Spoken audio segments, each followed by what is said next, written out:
네가 있었어야지. 엄마. 내 눈앞에 나타난 저 쥐양면. 야, 김보. 너 학교 오자마자 사고부터 치는 거야?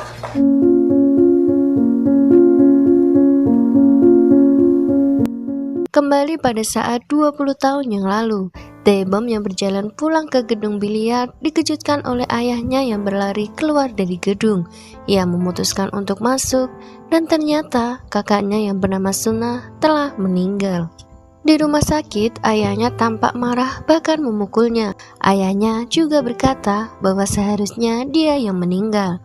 Setelah itu, Taebom yang kesal memutuskan untuk melaporkan ayahnya pada polisi. Namun, kesedihan Taebom tak sampai di sana. Beberapa hari kemudian, ia menemukan ibunya tergeletak di sofa tempat biliar dengan tak bernyawa. Ibunya bunuh diri karena kematian Suna. Setelah itu, Taebom memutuskan untuk menjual gedung itu dan tak datang lagi ke sana setelahnya. Cerita kembali pada Yeoreum yang tengah sibuk menulis rencananya di masa depan. Tapi anjingnya mengganggunya dan mengajaknya untuk bermain. Di rumah Boom, adiknya yang bernama Hanel meminta Boom untuk datang ke sekolah karena gurunya terus memintanya membawa Boom ke sekolah. Neneknya terlihat menyiapkan uang acara karya wisata Hanel, namun Hanel menolak dengan alasan tak perlu pergi ke karya wisata. Ayahnya yang mendengar itu langsung mengambil uang neneknya, membuat Boom harus mengumpatinya. Taebom terlihat tersenyum melihat bunga yang diberikan Yeoreum. Ia kemudian pergi ke perpustakaan di mana Yeoreum berada. Mereka makan es krim bersama dan mulai membicarakan tentang diri masing-masing. Bahkan Taebom juga mengungkap hal memalukan yang dilakukan Yeoreum saat mabuk. 뭐래요? 무슨 노래를? 왜 내 눈앞에 나타난 저 쥐양면. Hari itu, rupanya Boom datang ke sekolah dan tentu saja disambut Jae-hoon dengan senang. Namun tiba-tiba, 3 orang siswa datang membuat Boom harus bersembunyi. 3 siswa itu terus mengejarnya bahkan menyiramnya. Jae-hoon berusaha memanggil seorang guru yang juga merupakan bibinya. Setelah melerai Boom dan ketiga siswa itu, guru itu melarang Jae-hoon untuk bergaul dengan Boom. Bahkan, ia akan mengancam melaporkannya pada orang tua Jae-hoon yang ada di Amerika. 그러니까 너 사고 치지 마. Di perpustakaan, Ji-young meminta Yeoreum untuk menggantikan pekerjaannya mewawancarai lansia. Awalnya, Yeoreum menolak karena belum pernah melakukannya. Namun, Taebom kembali membahas hal memalukan saat Yeoreum mabuk membuat Yeoreum terpaksa melakukannya. Keesokan harinya, Jae-hoon dan Boom kembali ke perpustakaan. Boom menunjukkan bakatnya menggambar wajah Jae-hoon yang tertidur. Boom terlihat senang dan malu sekaligus. Sementara itu, Yeoreum telah sampai di rumah seorang nenek yang akan mereka wawancarai. Nenek itu terlihat cuek di awal, namun rupanya dia adalah orang yang baik. 뭘 그냥 해. 만 보면은 내 눈에 너도 안 아깝지. 할머니 하고 이렇게 들어올 때. Saat Yeoreum pergi ke kamar mandi, ia melihat lampu kamar mandi itu mati. Kemudian bergantian Taebom yang pergi ke kamar mandi. Yeoreum melihat Taebom pergi keluar rumah dan tak lama kemudian ia kembali dengan lampu di tangan.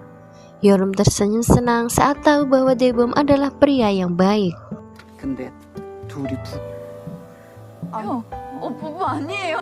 같이 살면 아주 잘 살. Selesai wawancara, Taebom meminta Yeoreum untuk terus melakukan wawancara itu dengannya. Dengan senang hati, Yeoreum melakukannya, namun Taebom harus mentraktirnya. Sore hari, mereka telah sampai di perpustakaan. Jae-hoon dan Boom juga masih ada di sana. Ji-young tiba-tiba datang dengan penuh antusias dan mengatakan bahwa ia lulus ujian pegawai negeri.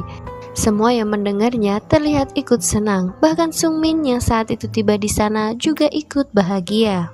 Mereka kemudian pergi ke kedai Changsu untuk makan malam dengan Ji-young yang mentraktir mereka. Istri Changsu masih terlihat tak suka dengan Yeoreum.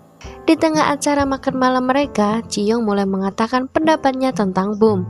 Sebagai orang yang lebih tua, ia mencoba untuk menasihati Boom, namun kata-katanya yang kasar membuat Boom tersinggung. Bom ingin membantah Ji-young, namun Yeoreum menahannya. Bukannya berhenti, Ji-young justru semakin mencampuri urusan Bom semakin dalam.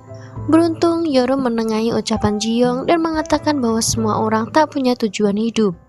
Mendengar itu, Ji-young justru kesal apalagi saat tahu bahwa Yeoreum datang ke kota itu bukan untuk beristirahat sebentar. Ia juga marah karena seolah memberikan contoh yang tidak baik pada Bom. Istri Chang-soo yang melihat Bom marah malah ikut memojokkan Bom. Dengan berani, Bom juga membalas ucapan istri Chang-soo.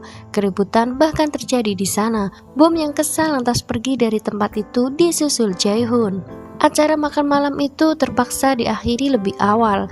Ji-young mengajak Yeoreum pergi ke sebuah restoran lagi karena ingin berbicara empat mata. Sementara Dae-bom pulang bersama Song-min. Ji-young mengatakan kekhawatirannya tentang Dae-bom dan menganggap kota kecil seperti Anggo tak cocok untuk pria jenius sepertinya. Karena itulah ia memujuk Dae-bom untuk pergi ke Seoul dan meminta Yeoreum untuk tidak menghalangi rencananya. Ji-young tahu bahwa akhir-akhir ini Dae-bom berubah semenjak bertemu Yeoreum dan itu membuatnya tak suka. Teman sekelas Bom tempo hari kembali membulinya. Mereka menghina ayah Bom yang hanya seorang pemabuk tak berguna. Entah mengapa hari itu semua orang membuatnya kesal. Seolah ingin meluapkan emosinya, ia melawan anak-anak itu bahkan berkelahi dengan mereka. Sampai di rumah, neneknya terlihat khawatir karena melihat wajah Bom yang dipenuhi memar. Ayahnya yang melihat itu malah menghinanya, membuat Bom kembali meluapkan amarah pada ayahnya. Ia mengatakan bahwa semua yang terjadi pada hidupnya adalah kesalahan sang ayah.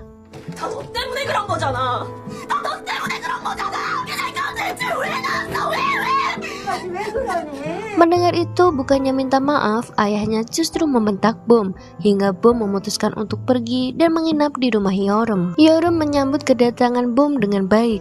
Meski ia tak tahu apa yang terjadi, ia menunggu Bom untuk bercerita lebih dulu. Pagi harinya, Bom pulang ke rumah dan mendapati neneknya tidur di teras menunggunya. Tentu saja ia merasa kasihan pada neneknya, dan saat itulah ayahnya datang. Tak berapa lama kemudian, Yeoreum terlihat berlari menuju ke rumah sakit. Ia mendapat kabar bahwa Bom terluka dan sedang dioperasi.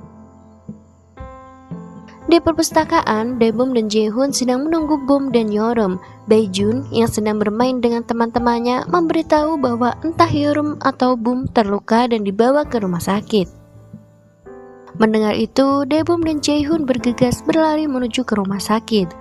Seorang suster terlihat memeriksa kondisi Bom. Ia juga menanyakan siapa pelaku penikaman tersebut, karena bisa jadi polisi harus terlibat dalam kasus tersebut. Tak berapa lama kemudian, Dae-bom dan Jae-hoon tiba di sana. Jae-hoon berteriak histeris melihat Bom yang masih tak sadar diri. Handel terlihat menjelaskan pada neneknya, jika mereka mengatakan bahwa Bom menusuk dirinya sendiri, maka asuransi tak bisa menanggung dan mereka harus mencari biaya rumah sakit Bom yang sangat mahal. Tapi jika mereka bersaksi bahwa ayahnya yang telah menusuk Bom, maka asuransi akan membayarnya. Tapi tentunya ayahnya akan dipenjara. Nenek Bom terlihat tak setuju saat mendengar ayah Bom harus dipenjara. Ia bahkan meminta Handel untuk bersaksi bahwa dialah yang menusuk Bom agar dia yang dipenjara. Tentu saja Handel tak bisa melakukan itu. Malam harinya, Sung-min yang mengantar nenek Bom dan Yeoreum pulang bertemu dengan ayah Bom. Ayah Bom terlihat terpukul dengan apa yang ia lakukan dan merasa bersalah. Ia bahkan meminta Sung-min untuk mengantarnya ke pusat rehabilitasi. Malam harinya, Yeoreum bertemu Dae-bom. Dae-bom yang mendengar bahwa Yeoreum akan menginap di rumah sakit menawarkan diri untuk menjaga Kyeol, anjing Yeoreum. Sampai di rumah, Dae-bom dikejutkan oleh kedatangan mantan profesornya. Ia terlihat tak mengharapkan kedatangan profesor itu. Profesor itu menawarkan kerjasama menyelesaikan sebuah penelitian pada Dae-bom. Profesor itu bahkan membujuk Dae-bom agar mau ikut dalam kerjasama itu. Namun tanpa pikir panjang, Dae-bom langsung menolaknya. Pagi harinya, Yeoreum terlihat menemani nenek Bom untuk mendapat pinjaman. Tapi saat itu, nenek Bom tak bisa mendapat pinjaman karena pinjaman yang dulu belum dibayar. Padahal nenek Bom ingat betul bahwa ayah Bom sudah membayarnya. Mereka kemudian kembali ke rumah sakit dan terkejut karena Bom telah mengaku bahwa dirinya sendiri yang telah menusuknya. Mereka semua terlihat lega karena Bom melindungi ayahnya meski mereka harus mencari uang untuk membayar biaya rumah sakit. Malam harinya, Bom ditemani Yeoreum mulai menceritakan masa lalunya.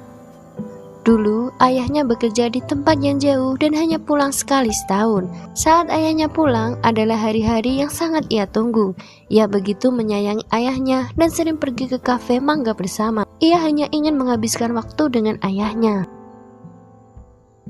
Ia juga bercerita tentang kronologi pernikahannya. Ayahnya yang sedang marah-marah segera mengambil pisau di dapur. Tahu jika ayahnya akan melakukan sesuatu, Boom menahan ayahnya. Mereka bahkan sempat berkelahi. Namun sialnya, pisau yang dipegang ayahnya malah menusuk perutnya.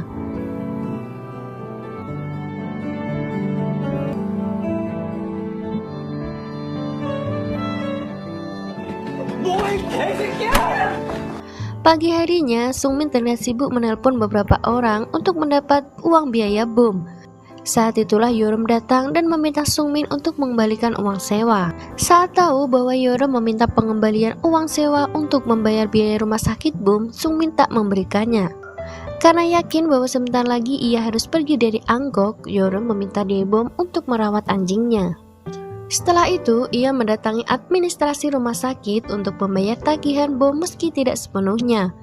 Namun Yoram terkejut karena tagihan Boom sudah dibayar seseorang. Yoram mendatangi kamar Boom dan ternyata mereka sudah bersiap untuk pulang.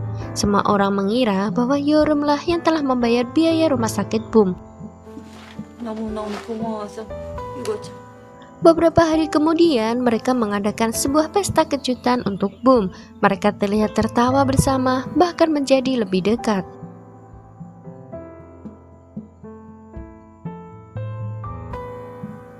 Sebenarnya, Jae-hyun juga mengundang Daebom untuk datang. Namun rupanya, malam itu Daebom tak datang, dan Yoram sedikit kecewa.